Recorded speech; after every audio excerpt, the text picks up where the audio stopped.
એમ કહેવામાં આવ્યું કે તમે NGGF ગોલ્ડ કંપની મારફતે અગર ગોલ્ડ ટ્રેડિંગમાં ઇન્વેસ્ટ કરશો તો તમને વધારો નફો મળશે અને એમ કહીને એમને એક બનાવટી લિંક મોકલવામાં આવી અને લિંકમાં પ્રેસ કરીને પછી એમની પાસેથી કુલ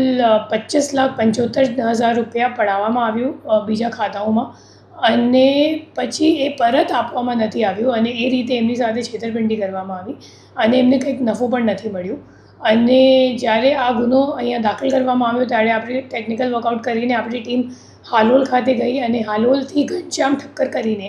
જે લેર 1નો અકાઉન્ટ હોલ્ડર છે એમને પકડવામાં આવ્યું છે અને ઘનશ્યામનું જ્યારે આપણે ઇતિહાસ જોઈએ તો એમને અગાઉ પણ ચેન્નઈ પોલીસ દ્વારા અટક કરવામાં આવ્યું છે અને હાલ બેલ ઉપર બહાર છે અને ઘનશ્યામ અગાઉ પ્લાસ્ટિક કંપની ચલાવતો હતો અને પછી ધંધો મંદો પડી ગયું અને ખાતો એમનો ચાલતો નહોતો તો પછી ભાડા આપવાનું એમને શરૂ કર્યું અને એમના જે ખાતો છે એમના ટોટલ 22 NCCRP કમ્પ્લેન્ટ્સ નોંધાયેલ છે આખા ઇન્ડિયામાં અને તમામ NCCRP કમ્પ્લેન્ટ્સનો આપણો ફ્રોડનો આંકડો જોઈએ તો 8.5 કરોડ જેટલાનું ફ્રોડ છે. એ ભાઈએ પોતે